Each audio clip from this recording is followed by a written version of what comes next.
What up? T-Bob here. And Jake as well. And look at you. You done stumbled upon little OTB Saints, where we bring you all the latest black and gold coverage. Who are the Saints going to draft? Who's going to be their quarterback? What does the salary cap look like? All that information and more. Hope you enjoy it. Like, subscribe. We got a lot of Alvin Kamara sound to get to here. Alvin Kamara, Saints opened up camp yesterday. Again, no major headlines out of camp. Kamara did practice in full. Chase Young did individual. I think those bear mentioning. Kendra Miller, who was already maybe in the doghouse a bit, gets hurt the first play of individual drills. His hamstring did his helm after the practice. Says that's a guy who's got to learn to get out the training room, basically. So not looking good for the Saints' third-round running back pick. Not exactly a great omen to start practice. But after practice, Alvin Kamara spoke with media for 15 minutes, and it's about as open and as honest of a conversation as you will find in the NFL in a press conference situation. And we're going to get to a lot of it. So let's start with Kamara 1. This is his decision to show up while he's in the midst of a contract dispute. Yeah, I ain't stupid. I ain't going to get the money up. I'm trying to get some money, right? Oh, so smart. I was going to be here. I mean, it's no one that has a jersey on. It's nobody, not even, I wouldn't even blame any coaches what's going on with contract issues right now, right? Like, I mean, this happens all across the league. It's happened here. It's happened everywhere, right? You know, people trying to get contracts, trying to get paid. And I'll be a fool to spite my teammates because of a dispute I'm having with upstairs. Or I wouldn't even call it a dispute. We're just having conversations about compensation. So, man, I was going to be here. I mean, Derek saw me and he was surprised. But, you know, it's not like I was telling everybody, like, I'm going to be here. But, man, I'm not that guy. Like, I'm for the team. So I'm here. I'm doing what I got to do. I'm working. So Kamara, look, man, I just love the logic of, look, I think this whole thing is about me getting money. You're not about to fine me $50K a day. I could certainly appreciate that. And I mean, Jake, I don't know. I think that's just a good leader move, right? In the midst of going through something like this, compartmentalizing and still being out there with the balls and trying to learn this new offense and trying to win for you, your brothers, your team, your city, all of that.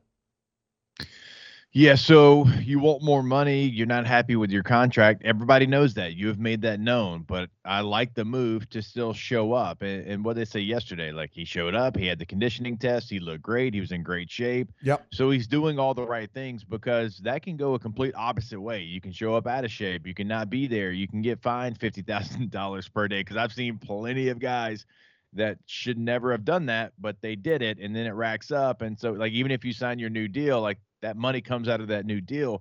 And so I like the move from him to show up and to be there. And I like some of his quotes, like, hey, I'm trying to make more, not give you a ton of money. So, look, that's great for the Saints because with the new offense, like, you don't want one of, if not your biggest playmaker, starting kind of behind where everybody else is. Because now, like in mini camps and OTAs and all that, you put in probably 3 or 4 days of install. Well, here in training camp, you're getting to the nitty gritty. You're getting to the nuances of this offense, and you don't want your best playmaker behind everybody else and trying to play catch up all season long. Here's Kamara 4. We're going to do a couple clips here on kind of him explaining what he's asking for. This is Kamara 4. Just for me to set the record, I'm not asking for nothing. I'm not asking for nothing crazy where it's like, oh my gosh, we can't do that. You know, well, that's my perception of it. Whatever the perception is upstairs with whoever makes those decisions, it's obviously different than what my perception is. So, you know, we just carry on. I got to just do what I do, and I'll focus on what I got to do. If that ain't the most relatable damn thing I've ever heard, you feeling like what you want is not crazy, but the higher-ups feeling like what you want is crazy. I mean, that is classic labor versus capital right there. I skipped over one that I wanted to play that, again, it explains what he's looking for. This is Kamara 3, and it's kind of getting on, look, is it about this year and the 11.8 this year? Is it about the future? What's it about? Is it more about money this year or looking ahead? Looking ahead. I mean, and I've said it before, I want to be a Saint. You know what I'm saying? I want to retire here. If I got to play football somewhere else, I'll probably be somewhere with my feet kicked up in Africa somewhere or something like that. I mean, let's go, dude. How long have we wanted a coach or a player who just wanted to be here, who wasn't here. Yeah. And look, I think Drew Brees is this. I think Kim Jordan's obviously been this for his entire career. But a guy who just generally wants us, loves the city, loves the team, the franchise, wants to be one. Literally saying, look, I want to be a Saint. I've always wanted to retire a Saint. If I ain't a Saint, then like I might be good on all of this. Because as he would talk about this Kamara 7, he's not chasing money. You know, I think I've always told you I want to be a Saint for a long time, for as long as my career goes. And that's really all I'm looking for, really. I mean, you know, some people will say the money don't matter. The money does matter, but in the grand scheme of things, I made a lot of money, and I do well off the field also. So there's kind of like a feel of like, okay, well, you know, I wanted to be fair, but at the same time, I'm not chasing nothing. You know what I'm saying? As far as money goes, I'm not chasing nothing that's outlandish or that's off-putting, that should be off-putting. So I don't know. I'm just doing my duty. So again, Kamara seems to think that he is being very level-headed in what he's asking for. And honestly, he's being so level-headed and open in these answers that it's kind of hard not to side with him a bit. And also, I'm always going to lean towards labor anyway. But yeah, he basically said, look, and the 11 point, like, I think that's, you know, the number making the year, it's a fair number. But after this year, they're going to void the contract, right? Because it's one of those classic Saints back ended blown up for the final year, and then you void it, whatever. And he just wants extra years. And I guess when he thought that he was going to, when he thought, well, here's Alvin Kamara when he got approached about extension, because I don't think he thought this was going to be an issue. I thought they'd be like, okay, yeah, sure, and they'd have it worked out by now. This is Kamara 6. They can't. I thought it was gonna get converted. Yeah. Yeah. And they talked about doing an extension. Yeah. And then there was other talks about other things that I'm not gonna get into. Sure. But I guess there were some feelings that I didn't do something, or I didn't do something that they wanted me to do, and we're here now. So I mean, it ain't really been too many conversations. I ain't had too many personal conversations with the parties involved. So Jake, before we get into his comments on the running back market and how he feels about his recent production, what's your initial reaction to everything you've heard out of Alvin Kamara now, kind of stating what he's looking for? First off, I think he's doing it the right way and being there and not just not showing up and falling behind, and his teammates are wondering where you're at. So he's handled it the right way. And it sounds like he's not looking to set the market for running backs. It looks like he's probably looking somewhere in a top 5 running back deal. And again, like, knowing that you don't have a lot of offensive weapons that terrify defensive coordinators, like, the Saints are in a position where I wonder where they feel like they can go, because you drafted a running back in the 3rd round. And we've had people come on the show and say they think that, like, they drafted him to take over one day as RB1. Well, that guy is he's in the training room, and the head coach is pretty much already done with him, it sounds like. Now, not to say you can't work your way back, but that's where he's at right now. Jamal Williams, who led the NFL in touchdowns 2 years ago, you signed him to a $12 million deal. I mean, he hasn't really been a lot in New Orleans. Still like him as a player. Hope that the new offense can kind of lead him back in the same direction he came from, which is, you know, one of the better tough runners in the NFL. We'll have to see. So Chris Olave on the PUP, right, to start off camp. Juwan Johnson. I mean, we could go on and on about where the Saints' weapons are. Well, Alvin Kamara has always been there. He always shows up, and in the right offense, because I don't think he's been in the right offense for a couple of years now. Like, you've tried to make him an inside zone runner. That's not his strength.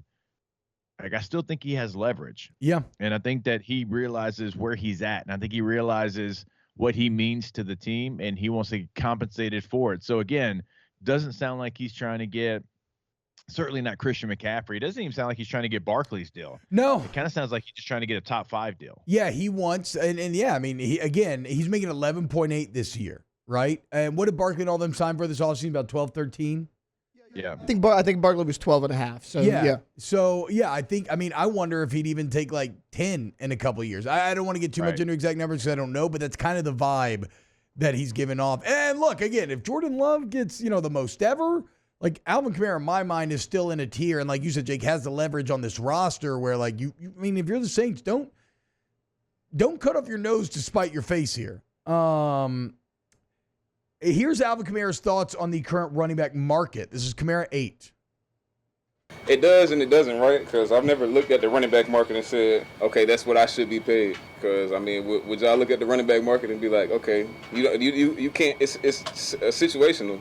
You can't compare everybody. Everybody's not the same. Just like if you want to go there, you could say, okay, well, the running back market is here, and then you look at a Christian and say, well, the running back market is this, so we can't pay him over this. Like, man, he deserved what he got. You know what I'm saying? Like, he got his money because he produced. So I don't look at the running back market. I'm looking at my situation.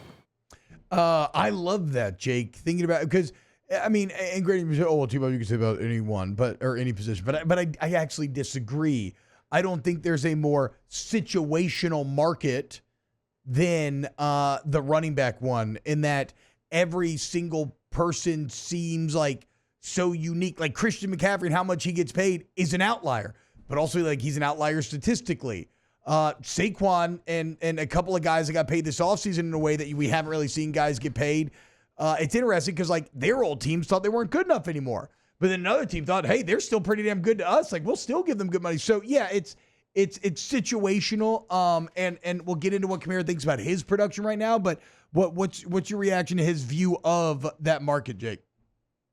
Well, also like when you look at Alvin Kamara and who he is as a player, he's probably thinking, I'm not just a running back. I mean, look at the catches that I've had in my career. I am more of a weapon, an X factor, like whatever you want to call it. And so that's probably another reason why he's not going to be confused for Derrick Henry, right? He's not going to be confused for a running back like that. Like he has value, and he just saw Josh Jacobs get paid, and Josh Jacobs is somebody that catches a ton of passes. Mm-hmm. And he's going to probably put himself into a different category because he is a different player, because he does other things other than just go up there, line up and run the football. So I kind of get it. I understand what he's saying there. Like, I'm not going to just look at the running backs and look where that market's set, because I feel like I'm a different player than that. And so speaking of being situational, here is Alvin Kamara talking about his recent production and his situation. I'm sure that's a point of emphasis when they're sitting there thinking about the business side of it and then moving forward. You know, I mean, it is what it is. Personally, I'm not going to get into what they talking about because I don't know. I don't sit in those meetings. But for me, it was obviously disappointing the past 2 years I had.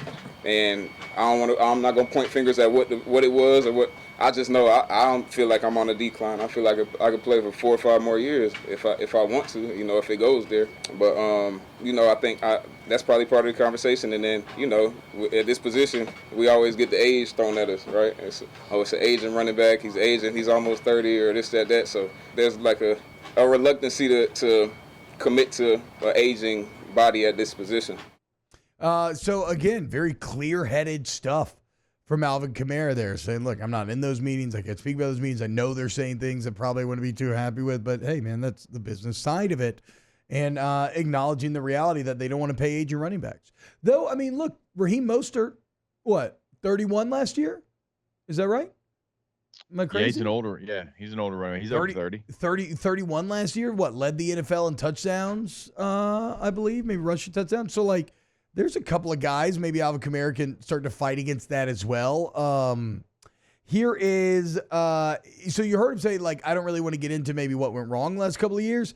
Here was this Kamara 12 on how big of an issue was top-down leadership last season. I talked about it a lot, I think, and then, I mean, we talked about it in private, right? It's like a lot of things were going on and nobody was saying anything about it, and it was just like, okay, well, let's go to the next game and the next game, and nothing was really getting addressed, and y'all know better than me when that happens, when things keep getting swept under the rug, people start disappearing, and a lot of people disappeared. So you just got to look at it like that, like you don't fire people for no reason. That doesn't feel great for Carmichael. Wow, just amazing black and gold takes right there, Jake. I don't think I've ever heard any takes that are better than the two guys that just gave you that take. And you can keep getting them by going ahead and liking, subscribing, ringing the bell to get notifications when we post. Have a great day. We'll see you on the next OTB Saints.